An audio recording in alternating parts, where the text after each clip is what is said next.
आता शेतकऱ्यांसाठी अत्यंत महत्त्वाची बातमी. राज्यातील शेतकऱ्यांना 53,727 कोटींची भरपाई मिळणार आहे. कारण गेल्या 5 वर्षात 53,727 कोटींची भरपाई दिल्या जाण्याचा निर्णय घेण्यात आलेला आहे. शेतकऱ्यांना 26,484 कोटी पीक विम्याचे आता मिळणार आहेत.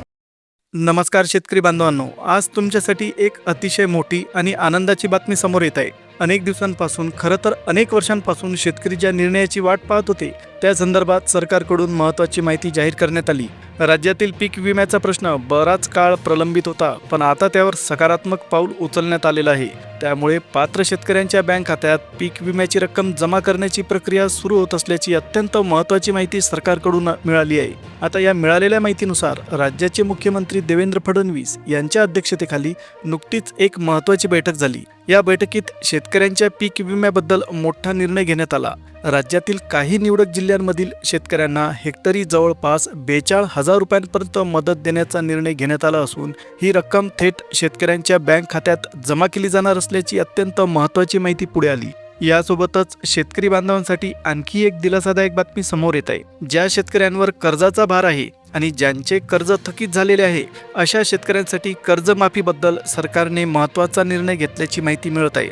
या कर्जमाफीबद्दल अधिक माहिती देणारा स्वतंत्र व्हिडिओ आमच्या चॅनलवर उपलब्ध आहे. त्यामुळे ज्यांना याबद्दल सविस्तर माहिती हवी असेल त्यांनी तो व्हिडिओ नक्की पाहावा. दरम्यान सुरू असलेल्या अधिवेशनात सुद्धा पीक विम्याबद्दल सरकारने महत्त्वाची भूमिका मांडली. मुख्यमंत्री देवेंद्र फडणवीस यांनी सांगितल्याप्रमाणे शेतकऱ्यांच्या खात्यात हेक्टरी 42,000 रुपयांसोबत अतिरिक्त 1,800 रुपये म्हणजे असे एकूण 43,800 रुपयांची रक्कम जमा करण्याची प्रक्रिया सुरू करण्यात आलेली आहे. त्यामुळे राज्यातील अनेक शेतकऱ्यांना मोठा दिलासा मिळणार आहे. सरकारच्या माहितीनुसार राज्यातील सुमारे 14 जिल्ह्यांमधील जवळपास 9 लाख शेतकरी या योजनेचा लाभ घेणार आहेत. या सर्व पात्र शेतकऱ्यांच्या खात्यात पीक विम्याची रक्कम टप्प्याटप्प्याने जमा करण्याची प्रक्रिया सुरू झाली. पुढील काही तासात रक्कम जमा होईल आणि त्याबद्दलचा मेसेज सुद्धा शेतकऱ्यांच्या मोबाईलवर येईल अशी माहिती देण्यात आली. खरं तर अनेक शेतकरी गेल्या काही महिन्यांपासून पीक विम्याच्या पैशाची वाट बघत होते.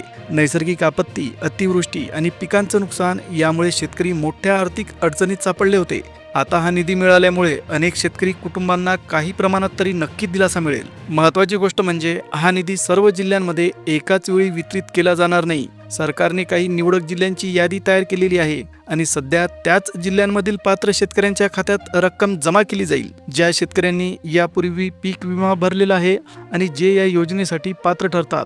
आता ज्या जिल्ह्यांचा समावेश करण्यात आला आहे त्यामध्ये औरंगाबाद, बुलढाणा आणि धुळे या जिल्ह्यांची नावं समोर आलेली आहेत. या जिल्ह्यांमधील नुकसानग्रस्त शेतकऱ्यांच्या खात्यात डीबीटीच्या पद्धतीने पुढील काही तासात रक्कम जमा होण्याची शक्यता व्यक्त केली जात आहे. त्यामुळे जर तुम्ही या जिल्ह्यांपैकी एखाद्या जिल्ह्यात शेतकरी असाल तर ही माहिती तुमच्यासाठी महत्त्वाची ठरू शकते. आता या दरम्यान मुख्यमंत्री आणि कृषी मंत्र्यांनी पीक विमा निधी वितरणाला अंतिम मंजुरी दिली. काही तांत्रिक कारणांमुळे हा निधी काही काळ अडकून पडला होता. आता सरकारने तातडीने आदेश काढून निधी सोडण्याची प्रक्रिया सुरू केली.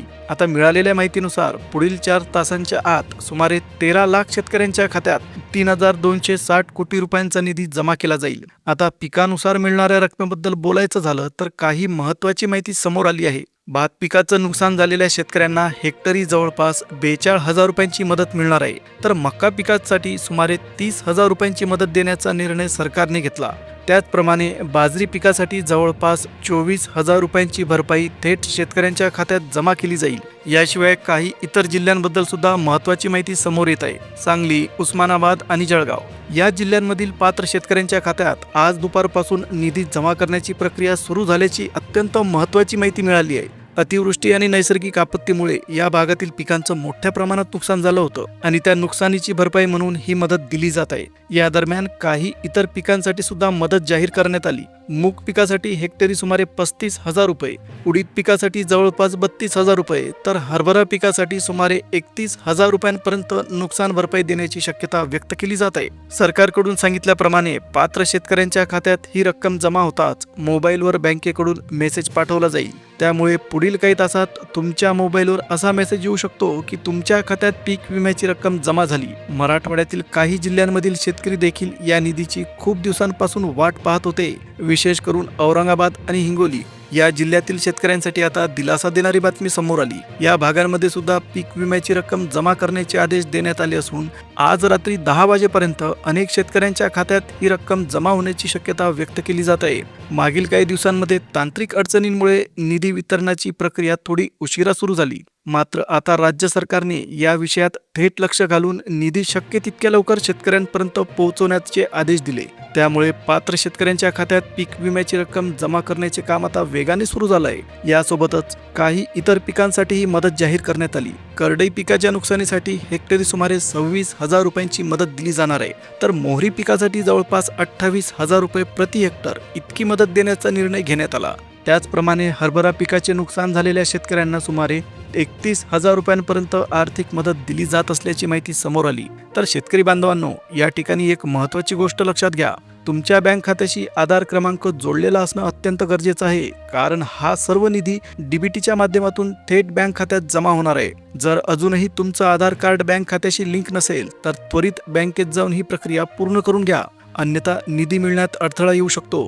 केंद्र आणि राज्य सरकारने एकत्रितपणे घेतलेल्या या निर्णयामुळे शेतकरी वर्गामध्ये सध्या काही प्रमाणात तरी समाधानाचं वातावरण दिसून येते।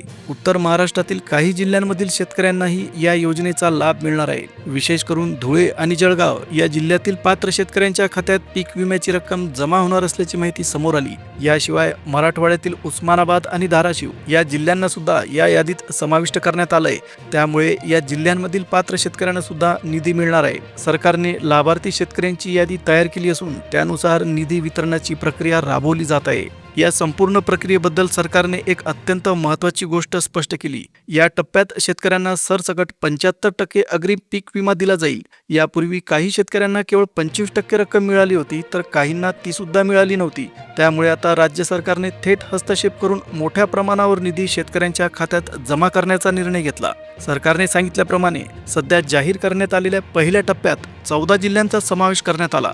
मात्र इथे ही प्रक्रिया थांबणार नाही। पुढील काही दिवसांमध्ये आणखी काही जिल्ह्यांची नावं जाहीर केली जाणार आहेत। शेवटी संपूर्ण महाराष्ट्रातील 36 जिल्ह्यांमध्ये टप्प्याटप्प्याने हा निधी वितरित केला जाणार असल्याची अत्यंत महत्त्वाची माहिती मंत्रिमंडळाने दिली। कोकण विभागातील शेतकऱ्यांसाठी सुद्धा महत्त्वाची अपडेट समोर आली। ठाणे, पालघर, कोकण किनारपट्टीचा रायगड या जिल्ह्यांमध्ये आजच पीक विम्याची रक्कम जमा होण्याची शक्यता व्यक्त केली जाते। विशेषतः नारळ आणि काजू पिकांच्या नुकसानीसाठी सरकारने वेगळा निधी मंजूर केल्याची माहिती मिळाली। त्यामुळे या भागातील शेतकऱ्यांनी आपलं आधार कार्ड बँक खात्याशी लिंक आहे का नाही याची खात्री करून घेणं गरजेचं आहे। दरम्यान काही दुष्काळी भागातील शेतकऱ्यांनाही या टप्प्यात दिलासा मिळणार। बीड आणि परभणी या भागांमध्ये पावसाअभावी मोठ्या प्रमाणात नुकसान झालं। या नुकसानीचाही विचार करून या टप्प्यात मदत दिली जाईल।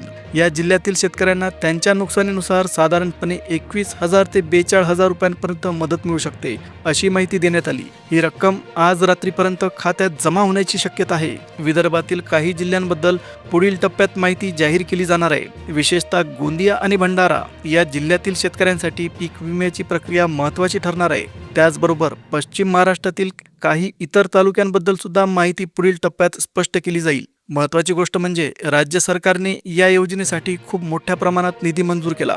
पहिल्या टप्प्यानंतर दुसऱ्या टप्प्यासाठी देखील तब्बल 3,260 कोटी रुपयांचा निधी मंजूर करण्यात आला। त्यामुळे पुढील काही दिवसात उर्वरित जिल्ह्यांमध्ये सुद्धा रक्कम टप्प्याटप्प्याने वितरित केली जाईल। या निर्णयामुळे राज्यातील लाखो शेतकरी कुटुंबांना मोठा दिलासा मिळणार असल्याचं सांगितलं जात आहे। अनेक शेतकरी गेल्या काही महिन्यांपासून आर्थिक अडचणींचा सामना करत होते, त्यामुळे ही मदत त्यांच्या दृष्टीने महत्त्वाची ठरेल। सरकारकडून कर्जमाफीबद्दल निर्णय जाहीर करण्यात आला, मात्र येथे एक गोष्ट स्पष्ट आहे, सर्व शेतकरी कर्जमाफीसाठी पात्र नसतील। ज्या शेतकऱ्यांचं थकीत कर्ज आहे त्यांनाच या योजनेचा लाभ मिळणार आहे। जर कोणी कर्ज रिन्यू केलं असेल किंवा 2025 मध्ये नवीन कर्ज घेतलं असेल तर त्यांना कर्जमाफीचा फायदा मिळणार नाही। सरकारच्या माहितीनुसार 2024 पर्यंत थकीत असलेलं कर्ज असलेल्या शेतकऱ्यांनाच या योजनेचा लाभ दिला जाईल। आता पुन्हा पीक विम्याच्या बातमीकडे वळूया। सध्या जाहीर झालेल्या 14 जिल्ह्यांच्या यादीमुळे अनेक शेतकऱ्यांमध्ये आनंदाचं वातावरण आहे। बराच काळ प्रलंबित असलेला पीक विमा आता वितरित होण्यास सुरुवात झाली। पण जर सध्या जाहीर झालेल्या यादीमध्ये तुमच्या जिल्ह्याचं किंवा तुमचं नाव नसेल तर अजिबात चिंता करायची गरज नाही, कारण सरकारने स्पष्ट केलं आहे की निधीचं वितरण टप्प्याटप्प्याने केलं जाईल। पुढील यादीमध्ये इतर जिल्ह्यातील शेतकरी सुद्धा समाविष्ट होऊ शकतात. आणखी एक महत्त्वाची अट सरकारने सांगितली, ज्या शेतकऱ्यांकडे फार्मर आय डी कार्ड आहे त्यांनाच हा निधी मिळण्याची शक्यता जास्त आहे. त्यामुळे तुमच्याकडे फार्मर आय डी कार्ड आहे का आणि तो अद्ययावत आहे का याची खात्री करून घ्या. आणि शेतकरी बांधवांनो, जर तुम्हाला अशाच प्रकारच्या ताज्या कृषी बातम्या आणि सरकारी योजनांचे अपडेट्स पुढे सुद्धा मिळत राहावेत असं वाटत असेल तर आपल्या चॅनलला नक्की सबस्क्राईब करा.